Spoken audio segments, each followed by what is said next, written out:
Ok, 1 Tesalonicenses capítulo 2. En el capítulo 1 vimos a Pablo escribir a esta iglesia en Tesalónica. Vimos y dijimos que esta era una de las cartas más personales que Pablo había escrito y era una de las cartas que había escrito a una iglesia en la cual si aún estaba disponiéndose, como vamos a ver más adelante, a darles consejos acerca de cómo vivir su fe y de las cosas que deberían hacer como nuevos cristianos. Más bien al principio de la carta los felicita a ellos por la obra que están haciendo. Les menciona tres cosas en especial. En el versículo 3 les menciona obras de fe. Si la iglesia, como la iglesia que ha venido a la presencia de Dios por fe, debe demostrar, si es una iglesia sana, si es una iglesia que está de acuerdo a la voluntad de Dios, una iglesia que debe mostrar obras de fe. Habla también de trabajos de amor, ¿sí? El amor es lo que nos identifica como cristianos y nuestros trabajos de amor es lo que le dice al mundo que en realidad estamos siguiendo a Cristo. Nota que los llama trabajos de amor. El trabajo implica acción, ¿sí? No podemos decir que amamos a alguien y luego no hacer nada para demostrar que le amamos. El amor no es una teoría. El amor no se puede vivir en teoría, se tiene que vivir en práctica. Y por eso lo llama trabajos de amor. Entonces tienen obras de fe, tienen trabajos de amor y luego tienen una constante esperanza. Tienen una constante esperanza. Ellos saben para qué han sido salvados. Ellos escucharon de parte de Pablo que el Señor iba a regresar por su pueblo y están constantemente esperando el regreso del Señor Jesucristo. Para ellos el regreso del Señor Jesucristo era inminente, iba a ser en cualquier momento. Tanto que afectó su vida diaria, como vamos a ver más adelante. Pero ellos estaban esperándolo en cualquier momento. Estaban esperando que en uno de esos días, mientras ellos estaban, como dijo el Señor Jesucristo, caminando por el campo, uno de ellos fuera arrebatado y otro fuera dejado. Y así sucesivamente, ¿verdad? Estaban esperando que el Señor regresara por ellos. Y yo creo que eso es algo que nosotros como cristianos debemos demostrar también en nuestras vidas. Esas tres cosas, obras de fe en las cuales nosotros estamos actuando en nuestra fe por el poder del Espíritu Santo. Estamos orando los unos por los otros, estamos orando por los enfermos, estamos orando por los necesitados entre nosotros, estamos orando porque Dios derrame su Espíritu sobre nosotros y todos como iglesia podamos crecer en ese poder que solamente el Espíritu Santo puede traer y mostrar grandes obras de fe como Él nos promete en su palabra que va a haber. Trabajos de amor, todos nosotros debemos de en alguna forma estar trabajando para poder llevar a cabo esas obras de amor, esos trabajos de amor que muestran a Dios que le amamos a Él y que muestran a nuestros hermanos y hermanas que les amamos a ellos también. Yo amo a mi hermano Henry, amo a mi hermano Luis, amo a mi hermano Cisco, amo a todos los hermanos que vienen aquí temprano y se dan a la tarea de preparar todo para que yo pueda llegar y pueda, bueno, hoy no puedo decir cantar, ¿verdad? Porque no se cantó mucho, más bien se gritó, pero para que yo pueda cantar, para que yo pueda predicar, los amo con amor jarocho, ¿ok? Los amo porque si no fuera por ellos yo no podría hacer nada de lo que hago. ¿Sí? Y cada uno de nosotros debe de estar buscando manifestar ese amor, demostrar ese amor por medio de cómo nos servimos los unos a los otros. Y luego debemos tener esa constante esperanza, esa esperanza constante de que hoy puede ser el día en el que el Señor venga por nosotros. Hoy es un día nublado y si ustedes se acuerdan cuando los ángeles se les aparecieron a los discípulos que estaban en Jerusalén viendo al Señor ascender al cielo, ¿qué les dijo? Les dijo, ¿por qué están ahí parados? Okay, viendo hacia el cielo.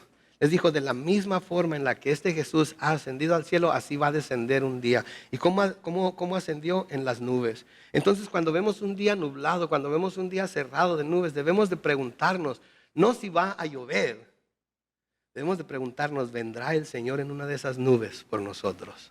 ¿Sí? Porque si pensamos en que el Señor pudiera venir en una de esas nubes por nosotros, entonces no importa qué pase después, no nos va a afectar como nos afecta cuando no tenemos esa esperanza viva en el Señor Jesucristo. ¿Quién dice amén? ¿Quién vive esperando que el Señor regrese en cualquier momento? ¿Quién estaba esperando no amanecer en su cama hoy, sino en la presencia de Dios?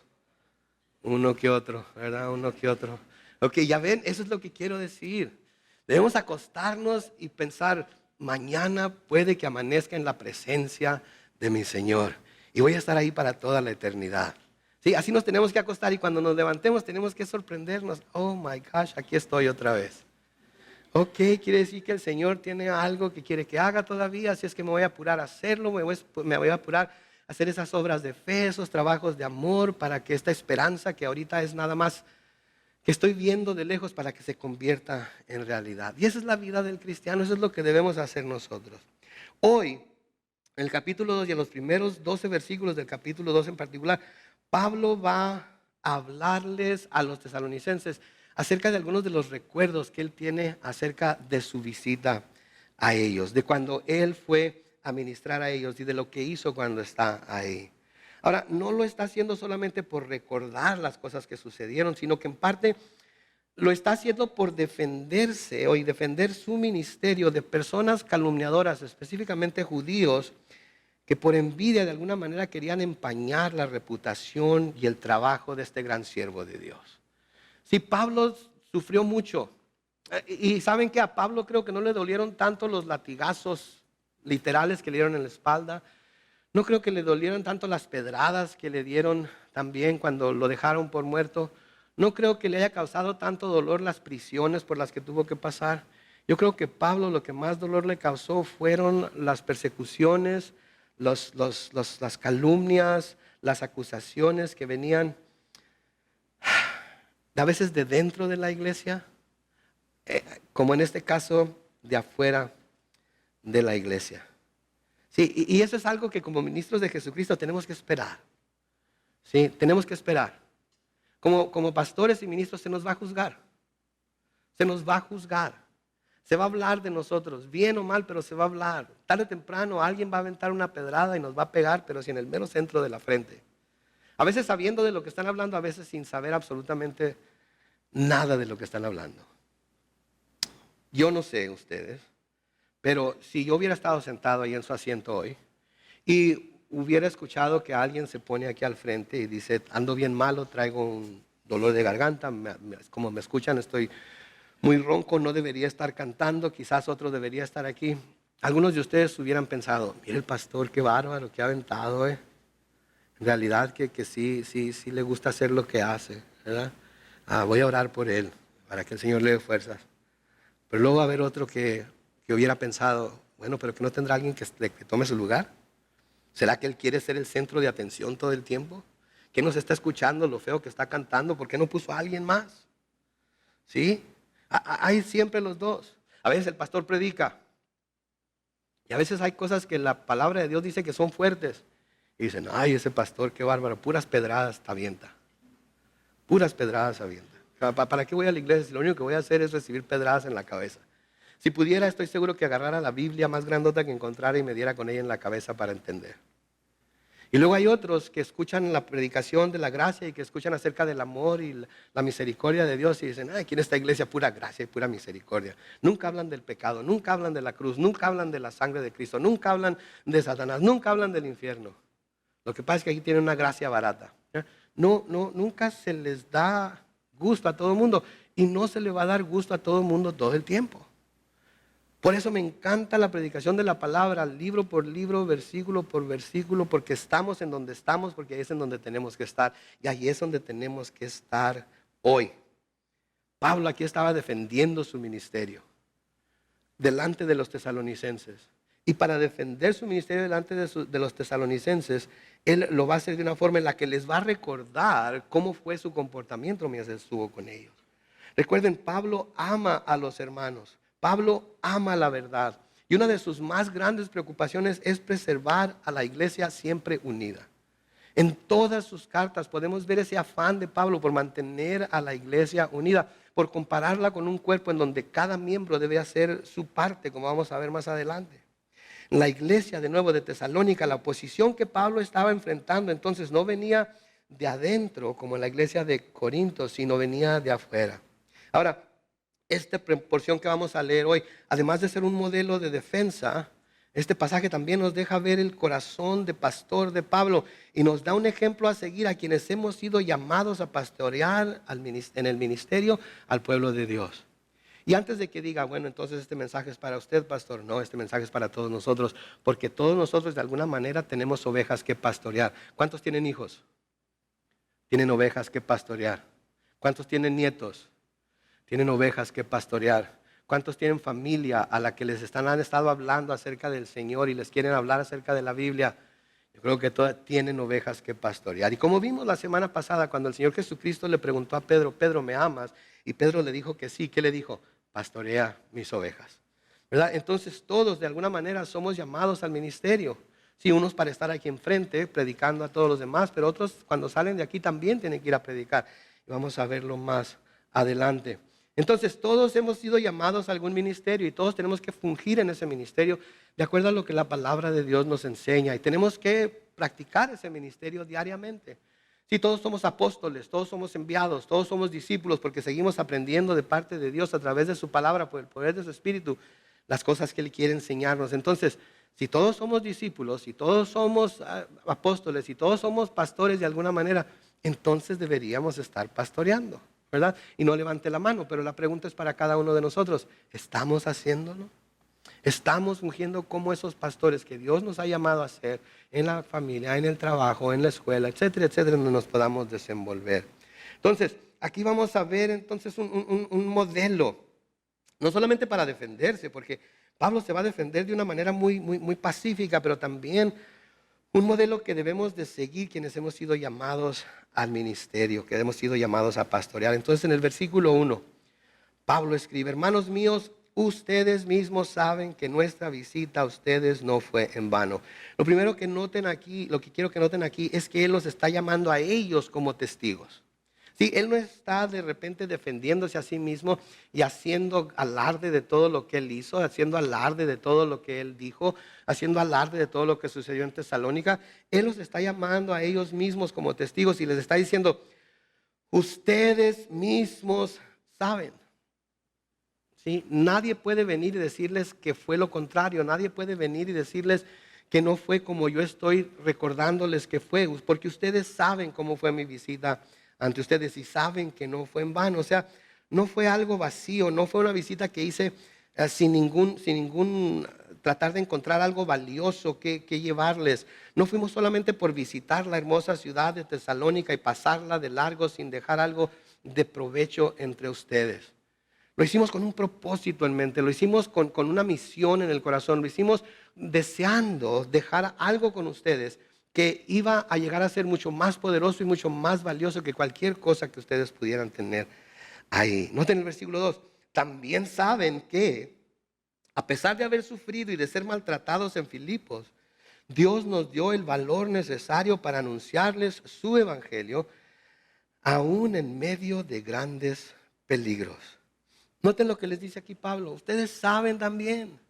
Si ustedes les contamos acerca de los maltratos que sufrimos en Filipo, y ustedes saben que fuimos a ustedes después de que recibimos esos maltratos a predicarles el evangelio con el valor que el mismo Señor nos dio. Pablo les recuerda lo que tuvo que pasar en Filipo antes de ir a Tesalónica. Si ustedes estuvieron con nosotros en el estudio de Hechos, en el capítulo 16, es en donde se hace el recuento de lo que Pablo sufrió en Filipo. Pablo se molestó mucho, si ustedes se acuerdan, con una muchacha que andaba siguiéndolos, que era divina, que estaba diciéndole a todo el pueblo, estos hombres son siervos del Dios Altísimo y les anuncian el camino de salvación. Pablo finalmente se enojó. Finalmente la ira le entró, ese celo por Dios le entró y se da la vuelta y la enfrentó y le dice, en el nombre de Jesucristo te ordeno que salgas de ella. La palabra de Dios nos dice que al instante el Espíritu la abandonó. Sí, Pablo se enojaba y cuando se enojaba era una persona que agarraba el toro por los cuernos. Ahí anduvo la muchacha detrás de ellos. Estos hombres están hablándoles del Dios verdadero y le están hablando del camino que lleva a Él. Y Pablo bien tranquilo predicando el Evangelio, tratando de mostrar el amor de Cristo, tratando de mostrar paciencia con ella. Y seguía la muchacha y seguía la muchacha hasta que llegó a ser un estorbo para la predicación del Evangelio. Y Pablo se da la vuelta y dice, en el nombre de Jesucristo, sal de ella. Y el espíritu salió de ella inmediatamente. Y la muchacha dejó de hacer lo que estaba haciendo. Qué valor de Pablo, ¿no creen? Qué valor de Pablo. Obras de fe. ¿Parece eso una obra de fe? ¿Tendríamos nosotros ese mismo valor para darnos la vuelta con alguien que nos está estorbando para predicarle el evangelio a un compañero y decirle, en el nombre de Jesucristo te me quedas callado, porque tú no quieres oír, pero él sí quiere oír? ¿Qué sucedería? ¿Quién lo va a calar mañana en la mañana? Ahí está el argüende. ¿Sí? Se oye bien suave, se ve bien suave, nos lo imaginamos bien suave. Pero la obra se lleva a cabo. La obra se hace. Ahora ustedes se acuerdan, los dueños de la muchacha, ¿verdad? Lo que hacen con Pablo, lo llevan delante de los magistrados. La gente se agolpa contra él y contra sus acompañantes, y los magistrados, ¿qué hacen? Les rasgan las ropas y ordenan a los soldados que los azotaran con varas. Y les dieron de varazos por todos lados. En Hechos 16:23 se nos dice que después de darles muchos azotes, los arrojaron en la cárcel y le ordenaron al carcelero que los mantuviera constantemente vigilados. Y conocemos la historia del carcelero de Filipo, ¿verdad? Como Pablo y Silas están cantando himnos a la medianoche y hay un terremoto y las puertas de la prisión se abren y el carcelero cree que todos los prisioneros han escapado y se quiere matar, y Pablo le dice, no te hagas daño, aquí estamos todos, etcétera, etcétera. Y él finalmente reconoce que Dios está con ellos y dice, señores, ¿qué debo hacer para ser salvo? Y Pablo y Silas le dijeron, cree en el Señor Jesucristo y serás salvo. Y luego dice, tú y tu casa.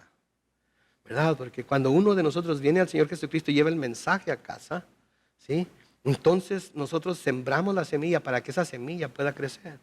Ahora, a veces no va a crecer tan rápido como nosotros queremos, a veces no va a surtir el efecto que nosotros queremos en la manera o en la que nosotros quisiéramos, pero va a surgir efecto porque es la semilla, es la palabra de Dios, y la palabra de Dios nos dice que su palabra no vuelve vacía, sino que todo lo que es enviado a hacer lo va a cumplir. Y tenemos que esperar, ahí viene la esperanza constante, de que aun cuando ya llevemos años orando, de que aun cuando ya llevemos años predicándoles, de que aun cuando ya llevemos años viviendo la vida de rectitud, de justicia que ahora vivimos en Jesucristo, aun cuando ellos no han creído todavía, no debemos de darnos por vencido. Tenemos que seguir adelante con esa esperanza constante de que un día los vamos a ver rendidos a los pies de Cristo. ¿Quién dice amén? Entonces Pablo llegó a Tesalónica y venía después de haber pasado por dificultades muy serias. Así que necesitó de ese valor sobrenatural que solo Dios puede dar para seguir adelante con la misión que Él, Dios, le había encargado. Si necesitaba ese valor, todos necesitamos ese valor diariamente, todos necesitamos que Dios nos infunda con ese valor, nos llene de su poder, del Espíritu Santo, para que podamos seguir adelante con la tarea que tenemos por delante.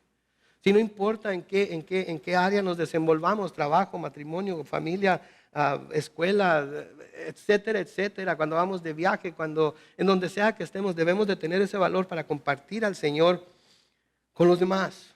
Y cuando no tenemos ese valor, tenemos que ir con el único que puede darnos ese valor, que es Dios.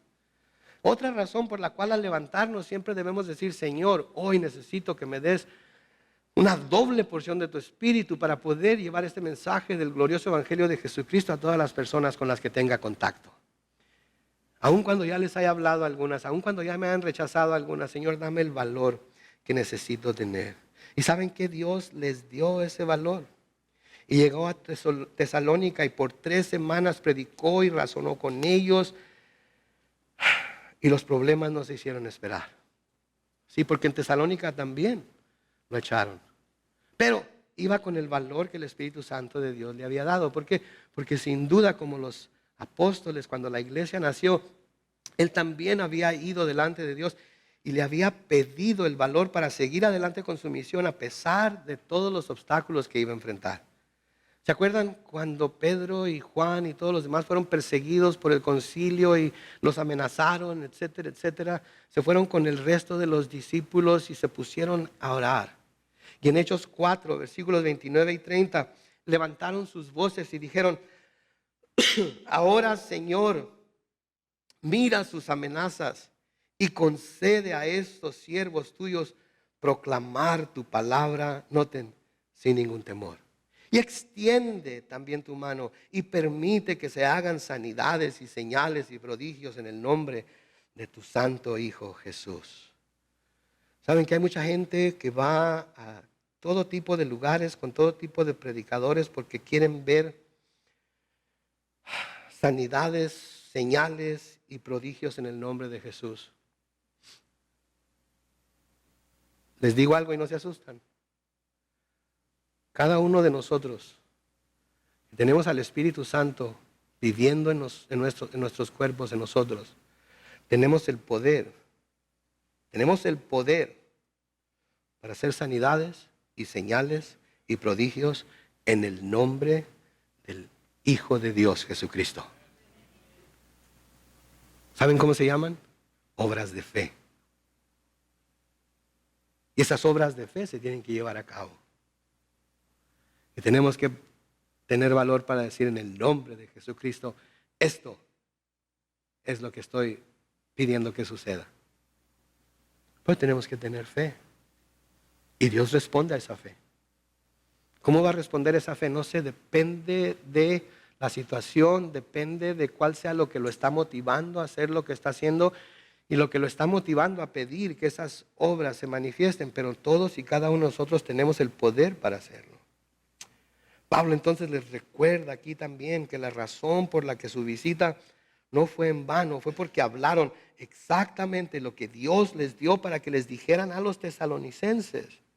Y lo dijeron con el único propósito de presentarles el Evangelio. No hubo ningún otro propósito para ellos. Simplemente que escucharan las buenas nuevas. Noten el versículo 3. Porque nuestra exhortación no se basa en el error ni en malas intenciones. Ni tampoco tratamos de engañar a nadie. Sino que hablamos porque Dios nos aprobó y nos confió el Evangelio. No buscamos agradar a los hombres, sino a Dios, que es quien examina nuestro corazón. Noten Pablo lo que les está diciendo aquí a los tesalonicenses. Aquí Pablo les está hablando de su motivación por ir. Y Pablo les está diciendo que la única motivación que él tenía para ir a ellos fue el bien de ellos y no el de él. Si él hubiera estado buscando su propio bien, hubiera dejado de predicar, ¿no es cierto? Hubiera dejado de hablar la palabra, hubiera dejado de decir nada acerca de Jesucristo, hubiera dejado de andar molestando a los judíos, yendo a las sinagogas a tratar de razonar con ellos acerca de que Jesús era el Mesías. No lo hacía porque se quisiera ahorrar los problemas, lo hacía a pesar de que iba a tener problemas. Lo hizo y lo hicieron por amor a los tesalonicenses. Lo hizo y lo hicieron porque querían que ellos también conocieran la gracia de Dios a través de Cristo Jesús. ¿Quiere mostrarle a alguien cuánto lo ama? A pesar de que es pecador, háblele de la gracia de Dios en Cristo Jesús. Dígale que lo ama tanto, que está dispuesta a exponerse a que esa persona le odie, a que esa persona lo rechace, a que esa persona hable mal de usted, a que esa persona lo juzgue de loco, a que esa persona lo juzgue de tener el cerebro lavado, a que esa persona lo juzgue de que no sabe lo que está hablando, con tal de que se siente y le escuche por unos momentos el mensaje del Evangelio. Esa es la mejor manera de hablar, es la mejor manera de mostrar el amor. Hablábamos acerca de la homosexualidad hace un momento cuando estábamos preparando todos y cómo la gente considera que decirle a un homosexual que su pecado lo va a condenar al infierno es hablarle de una manera de odio. Y no es cierto, es todo lo contrario. No decirle lo que su pecado va a causar sería odiarlo porque queremos verlo en el infierno. Amarlo es con mansedumbre y con buenas palabras y con amor decirle, mira, si sigues en este camino vas a ser condenado para toda la eternidad. Es lo que quieres porque no tienes que ser condenado. Tú puedes ser salvo, cree en el Señor Jesucristo. Y lo mismo podemos decir para el adúltero, y lo mismo podemos decir para el borracho, y lo mismo podemos decir para el ladrón, y lo mismo podemos decir con todos y cada uno de los pecados que está cometiendo el hombre, que son dignos de condenación. El amor nos lleva a hablarles de la gracia de Dios. El amor me lleva a mí a hablarles a ustedes de la palabra de Dios, aun cuando a veces los pasajes que estamos estudiando son difíciles. ¿Qué gano yo? Yo no gano nada. A veces lo único que gano es hacerlos enojar. Y algunos se van y ya no vuelven.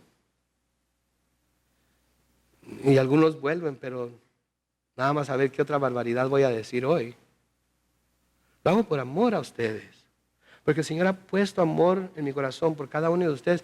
Y quiero que ustedes, al igual que yo, juntos podamos ver lo que la palabra de Dios dice con toda claridad, sin ningún error, sin malas intenciones, sin quererlos engañar.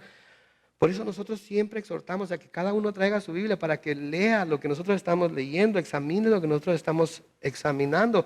Y aparte de todo ello, Pablo les dice en la segunda parte del versículo 4, no buscamos agradar a los hombres, sino a Dios, que es quien examina nuestro corazón. ¿Saben que si yo les estoy diciendo algo, porque yo quiera ganar algo en secreto, Dios examina mi corazón y Dios me va a juzgar por ello? Pero yo estoy confiado en que si Dios ahorita me llama a su presencia, yo voy a irme tranquilo, sin la sangre de nadie en mis manos, porque como Pablo les he dado siempre todo el consejo de Dios. Y ha habido veces en que ha habido gente que no está de acuerdo conmigo y viene y me dice. Y está bien que vengan y me digan. Gracias los que han venido a decirme. Pero vengan y díganme. ¿Sí? A lo mejor todavía hay esperanza de que yo corrija mi error o de que usted se ha corregido en su error. Pero los dos exhortémonos a seguir la verdad. ¿Amén? Entonces Pablo está diciendo, nuestra única motivación fue su bien, no el nuestro. No lo hicimos porque nosotros ganaríamos por ello, lo hicimos por ustedes, por lo que ustedes iban a ganar. De nuevo, Pablo tuvo que defender esta situación en diversas ocasiones. La tuvo que defender ante los corintios y les escribe en la segunda epístola que les envía, en 2 de Corintios 2 y 17, les dice, nosotros no somos como muchos que negocian con la palabra de Dios, sino que hablamos de Cristo con sinceridad, como enviados por Dios, y noten, y en la presencia de Dios. Si lo estamos haciendo como aquellos que hemos sido enviados por Dios, lo estamos haciendo con sinceridad y lo estamos haciendo en la presencia de Dios. Nos estamos exponiendo delante de Dios para que Él vea nuestro corazón y para que Él vea que lo estamos haciendo con el bien de los que nos están escuchando en mente. En 2 de Corintios también, en el capítulo 4, los versículos 1 y 2, Pablo escribe, por lo tanto, puesto que por la misericordia de Dios hemos recibido este ministerio, no nos desanimamos. Por el contrario, renunciamos a lo oculto y vergonzoso y no andamos con engaños ni falseamos la palabra de Dios, sino que por medio de la manifestación de la verdad nos recomendamos a toda conciencia humana, noten, delante de Dios. Delante de Dios. Antes de recomendarnos nosotros mismos como el predicador, como el pastor, como el apóstol, primero estoy yendo delante de Dios para que Él me examine, para que Él vea lo que estoy diciendo, para que Él me hable a mí acerca de lo que voy a decir y me diga si lo que voy a decir está bien. ¿No se imaginan cuántas veces he estado meditando en lo que voy a predicar y tengo que caer de rodillas y decir, Señor, ¿estás seguro? Señor, ¿estás seguro que eso es lo que tengo que decir? Señor, ¿y quién me va a escuchar? Señor, ¿a quién veo? ¿A quién me dirijo? Porque esa palabra es muy específica, esa palabra es muy seria. ¿A quién tengo que ver? Pero no me dice. Nomás me dice lo que tengo que decir. Él se va a encargar de que llegue al corazón que tiene que llegar. Esa no es mi trabajo. Esa no es mi obra. Mi obra es simplemente predicar la palabra. Y Él se va a encargar de que llegue a donde tiene que llegar. Y a algunos les va a doler. A algunos va a ser como un bálsamo que va a venir a sanar una herida. A algunos los va a hacer reflexionar. A algunos los va a hacer que piensen en su salvación y en su caminar con el Señor. Él es el que se encarga de eso, no nosotros. Nuestro afán, como el afán de Pablo, no está en complacer a los hombres, porque así fuera cuando pasamos por los problemas que Pablo tuvo que pasar, que nosotros como pastores tenemos que pasar en Pablo en las ciudades que visitó, nosotros, en las personas con las que predicamos, inmediatamente tanto Pablo como nosotros nos hubiéramos quedado callados ya y no seguiríamos adelante. Hay otros trabajos que podemos hacer. Hay otros oficios que tenemos. Yo sé que no se me nota, pero ¿sabían ustedes que yo soy diseñador de modas? Que yo tengo una licenciatura en diseño de modas con énfasis en producción. Y yo sé que no se me nota, ¿verdad? Por cómo me he visto. Pero tengo licenciatura en ello. Y estoy predicando la palabra. ¿Por qué? Porque amo la palabra de Dios. Y porque quiero que todo el mundo la reciba. Y porque quiero que el poder transformador de la palabra, por el poder del Espíritu Santo, se lleve a cabo en cada uno de ustedes y de los que nos escuchan en YouTube y nos ven en Vimeo y nos escuchan por internet, que ya son casi 240,000 personas. ¿Okay? Recibí un mensaje de una hermana en Ecuador. Ayer, de hecho, mi esposa estaba ahí conmigo y me estaba diciendo, hermano, ore por mí, por mi esposo. Yo pensé que era alguna cosa seria, ¿me entienden? ¿Saben por qué quería que orara? Quería que orara porque su anhelo es venir a nuestra iglesia. Y porque habían comprado los pasajes ya para venir. Y porque a su esposo le dieron visa hasta Estados Unidos, pero a ella nada más hasta Tijuana. Y porque su esposo acaba de agarrar el trabajo que tiene y a lo mejor no le daban permiso. Me dijo, pastor, ore por favor, porque queremos ir a estar con ustedes. Y oré inmediatamente. 1 hora y media después me manda otro mensaje. Pastor, le dieron permiso a mi marido. Gloria a Dios. Y le digo, ok, hermana, vamos a seguir orando por lo demás también. Vamos a seguir orando para que lleguen a Tijuana y a usted le den visa y los dos puedan pasar y podamos recibirlos en nuestra iglesia y gozarnos juntamente con usted.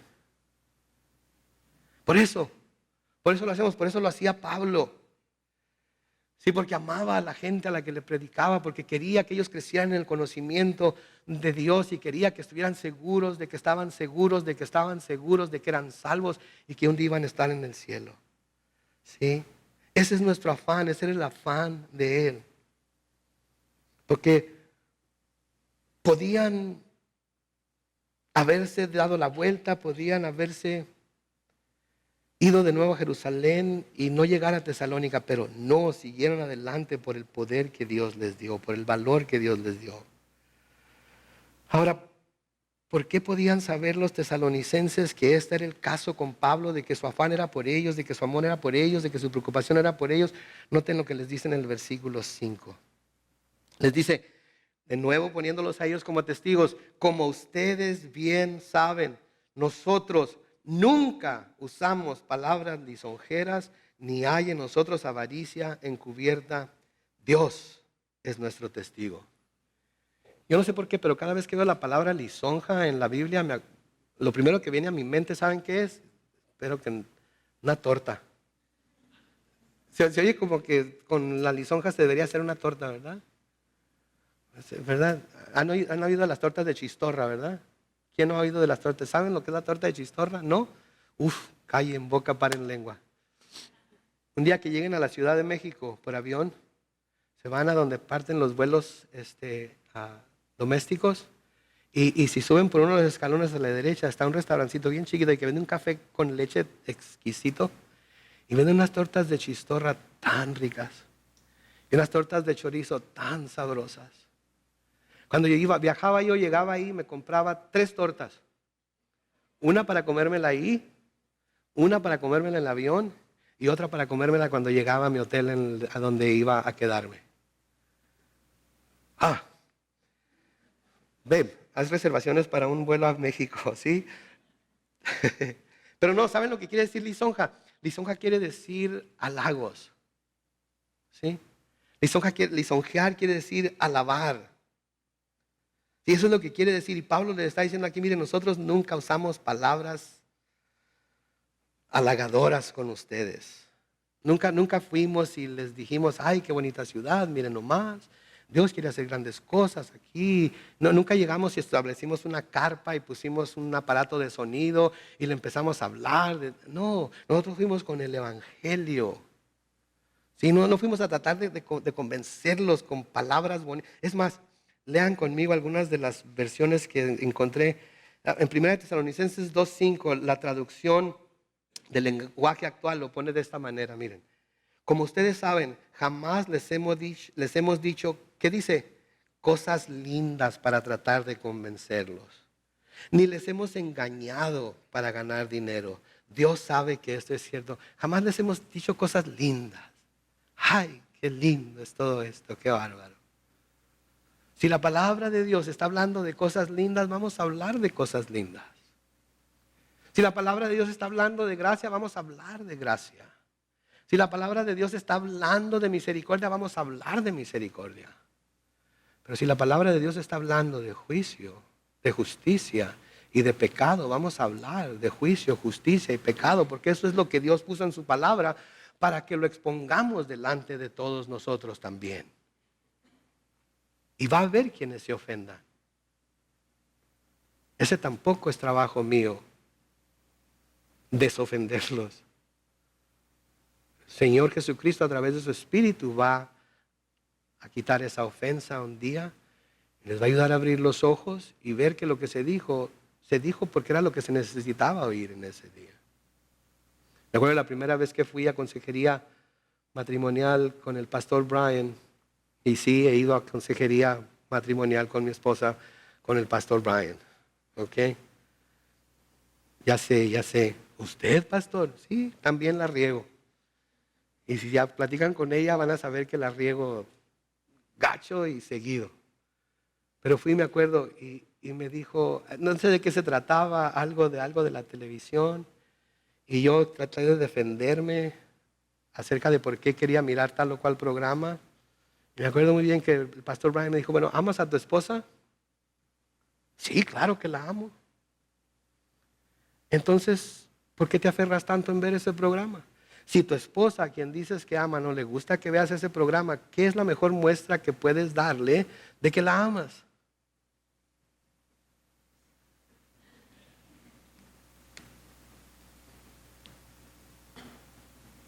¿Cuál es la respuesta?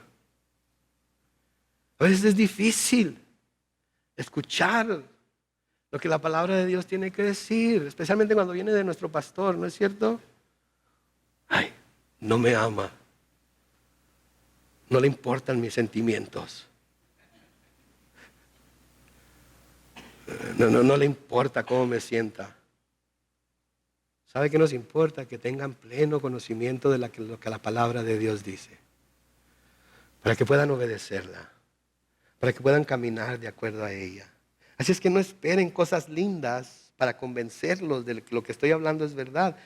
Si la palabra de Dios no está usando cosas lindas para describirlo. De nuevo en 1 Tesalonicenses 2:5, la versión Dios habla hoy, dice, como ustedes saben, nunca los hemos halagado con palabras bonitas, ni hemos usado pretextos para ganar dinero. Dios es testigo de esto. Noten, nunca los hemos halagado con palabras bonitas. Vengan a Viejas Arena, música para todos gustos. Libros de cómo mejorar su vida aquí en la tierra. El pastor fulano de tal, de la iglesia de Lakewood, va a predicar un mensaje que va a animarlo, que va a prosperarlo, que va a enseñarle los 10 pasos para tener éxito. Va a ser transformado.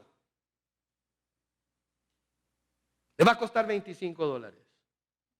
Y no se olvide traer dinero extra porque vamos a tener nuestros libros allá afuera. Venga toda la gente bonita.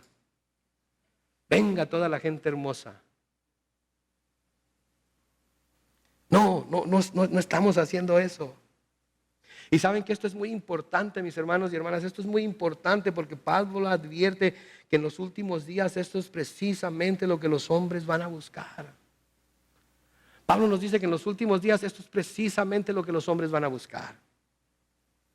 Segunda de Timoteo, capítulo 4, los versículos 1 al 5, Pablo escribiéndole a su hijo espiritual Timoteo le dice: te encargo delante de Dios y del Señor Jesucristo, quien juzgará a los vivos y a los muertos en su manifestación y en su reino. Quédense ahí, por favor.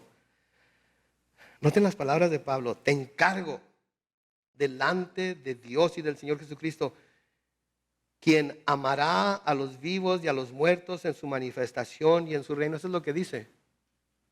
¿Qué dice? Juzgará. Tenemos un gran problema para ver a Jesús como juez. No lo podemos imaginar como juez. Acuérdense que Él es el Cordero de Dios, pero también es el León de Judá. Acuérdense que Él vino a morir una vez y no más. Y cuando vuelva, va a volver para establecer su reino y va a volver para juzgar a vivos y a muertos. Acuérdense, no podemos verlo como Salvador si no lo podemos ver como juez. No podemos verlo como el sacrificio de Dios si no lo podemos ver como el que está sentado en el trono, que un día va a venir a establecer su reino físicamente aquí a la tierra. Tenemos que ver los dos. Si no, no tenemos una imagen completa de Jesucristo. Y por eso Pablo le dice a Timoteo: te encargo delante de Dios y del Señor Jesucristo, quien juzgará a los vivos y a los muertos en su manifestación y en su reino. Noten el versículo 2. Que prediques la palabra, que instes a tiempo y fuera de tiempo. Redarguye, reprende, exhorta con toda paciencia y doctrina, que quiere decir enseñanza. Porque vendrá un tiempo, dice el versículo 3, en que no soportarán la sana doctrina, sino que aún teniendo comezón de oír, se amontonarán maestros conforme a sus propios malos deseos, y apartarán de la verdad sus oídos y se volverán a las fábulas. Pero tú, sé sobrio en todo, soporta las aflicciones, haz obra de evangelista, cumple tu ministerio. El decir la verdad va a doler a quien la escucha, y el decir la verdad va a doler al que la proclama. A veces literalmente. Pero se tiene que decir porque es la verdad que Dios nos ha dado en su palabra. ¿Quién dice amén? Versículo 6 le sigue diciendo: tampoco hemos buscado recibir honores de ustedes, ni de otros, ni de nadie, aun cuando como apóstoles de Cristo podríamos haberles pedido que nos ayudaran. Noten lo que Pablo está diciendo aquí. No buscamos ser honrados como que éramos alguien especial. No pedimos estacionamiento especial para nosotros. No pedimos que nos pusieran guaruras a los lados para que nos llevaran a caminar hasta el escenario, hasta la plataforma. Y no les pedimos que nos protegieran de la gente que se nos quería acercar después, para que habláramos con ellos, para que oráramos por ellos. No hicimos nada de eso. De hecho, no quisimos que hicieran o trataran de darnos ninguna clase de honor. Pablo ni siquiera permitió que le ayudaran económicamente hablando. Aunque, dice ahí en la segunda parte del versículo 6, como apóstoles de Cristo podríamos haberles pedido que nos ayudaran. Pablo reconociendo aquí su autoridad apostólica, pero también aquí mostrando lo que es morir a sí mismo. Mostrando lo que es hacer a un lado sus intereses por el interés de los demás. ¿Sí? Porque eso es lo que somos llamados nosotros a hacer, ¿no es cierto? A morir a nosotros mismos. A no ser nosotros los más importantes para nosotros mismos, sino que los demás sean más importantes. Y eso es lo que Pablo está diciendo aquí. Pudimos haberlo exigido porque somos apóstoles de Cristo. Pudimos haberlo pedido, pero no lo hicimos. En el versículo 7 dice: en vez de eso, nos hemos tratado con ternura, con el mismo cuidado de una madre para sus hijos. Noten, la versión Reina Valera 60 dice nodriza, como una nodriza. Una nodriza es una mujer que cría a una criatura ajena. ¿Sí? Nosotros los hemos tratado con ternura, con el mismo cuidado de una madre por sus hijos. Ahora, antes de que pensemos que una madre es siempre bien amorosa y nos cuida y nos agarra y nos mima, Mi mamá me mima, mi mamá me ama, ¿verdad? ¿Su madre siempre fue así con usted? ¿Nunca le aventó un chanclazo? Todos los días. ¿Nunca le dio con un cinto? ¿Nunca le dio con una vara? ¿Nunca le dijo, ve, tráeme el switch de la luz? A mí mi madre no me hizo eso. Ella me dio una vez con una manguera. A mí mi nana fue la que me dijo. Mi abuela materna fue la que me dijo. Ve, tráeme el switch, ya sabes dónde está. ¿El switch, nana? Sí, el switch. Mejor pégame con otra cosa, ¿no?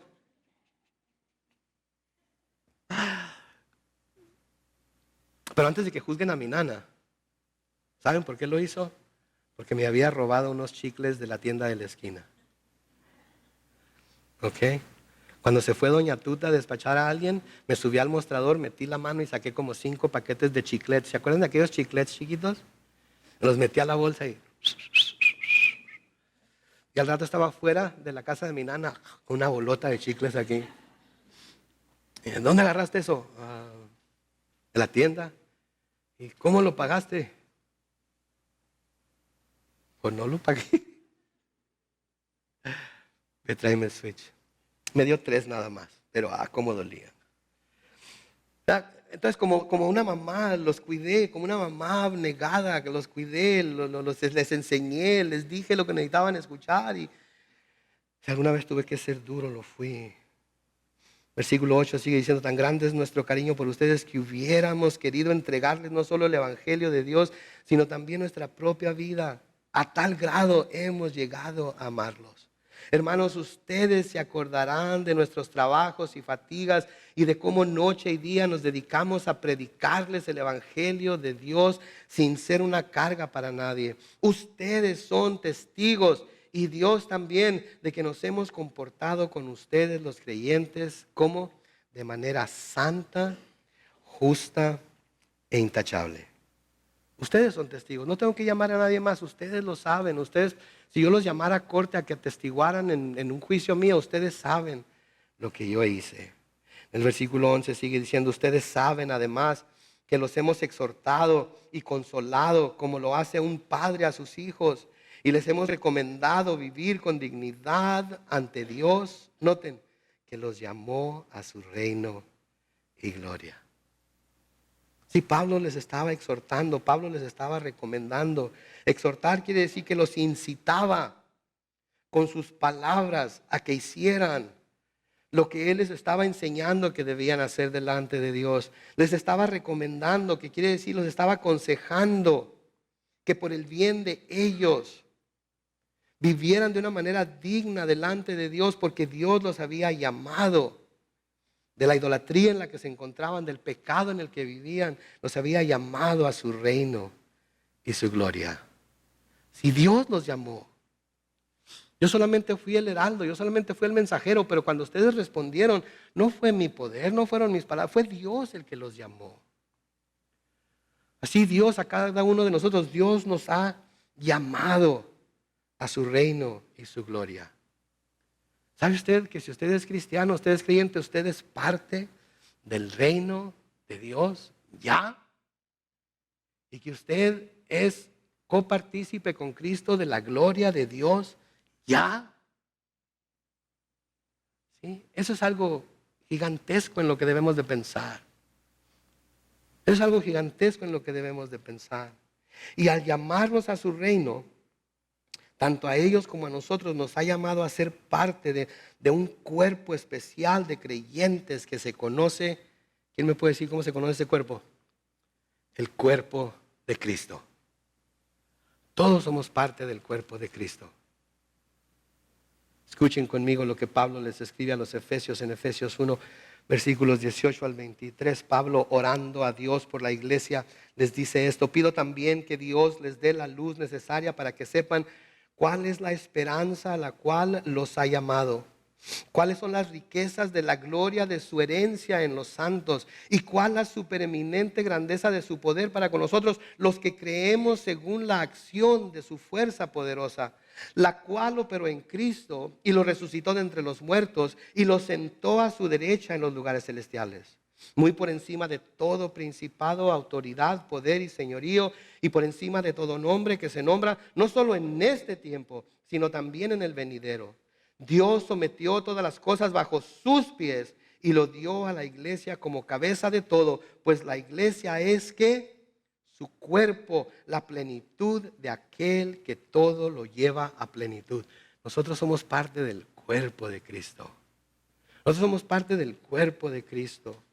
En Efesios 4, los versículos 11 al 16, Pablo les escribe de nuevo a los Efesios y les dice, y él mismo, hablando de Cristo, constituyó a unos apóstoles, a otros profetas, a otros evangelistas, a otros pastores y maestros, a fin de perfeccionar a los santos para la obra del ministerio, para la edificación, ¿de qué? Del cuerpo de Cristo, hasta que todos lleguemos a estar unidos por la fe y el conocimiento de los hijos del Hijo de Dios, hasta que lleguemos a ser un hombre perfecto a la medida de la estatura de la plenitud de Cristo, para que ya no seamos niños fluctuantes, arrastrados por todos lados, por todo viento de doctrina, por los engaños de aquellos que emplean con astucia artimañas engañosas, sino que para que profesemos la verdad en amor y crezcamos en todo en Cristo, que es la cabeza, y de quien todo el cuerpo, bien concertado y unido entre sí por todas las coyunturas que se ayudan mutuamente, según la actividad propia de cada miembro, recibe su crecimiento para ir edificándose ¿en qué? En amor. Ese es a donde nos ha llamado el Señor. Ahí es a donde nos ha llamado. Ahí está su reino, ahí está su gloria en el cuerpo de Cristo. ¿Y saben qué es ser cristiano? Es mucho más que un título que tenemos. Ser cristiano es mucho más que traer una calcomanía en nuestro carro, ponernos una playera que tenga el nombre de Cristo, tatuarnos algo en el brazo para testificarle a los incrédulos. Ser cristiano es mucho más que eso. Escuchen esto. Ser cristiano no es la apariencia de espiritualidad. Es la paciencia de Dios manifestada en una vida de servicio a Él. Y todos los hijos de Dios dicen, ser cristiano no es la membresía en una iglesia, sino la participación activa en ella como miembro del cuerpo de Cristo. Y todos los hijos de Dios dicen, ser cristiano no es ir a la iglesia vestido o vestida con las mejores ropas, sino vivir revestidos de la nueva naturaleza creada en conformidad con Dios en la justicia y santidad de la verdad. Y todos los hijos de Dios dicen, eso es lo que es ser cristiano. Y en esas tres cosas se implican obras de fe. En esas tres cosas se implican trabajos de amor. En esas tres cosas se implican una esperanza constante. Esa es la palabra de Dios para hoy. Esa es la palabra de Dios para nosotros. Debemos recibirla. Debemos regarla diariamente con más agua de la palabra. Y debemos de dejar que produzca el fruto que Dios quiere que produzca. Y los hijos de Dios dicen, oremos.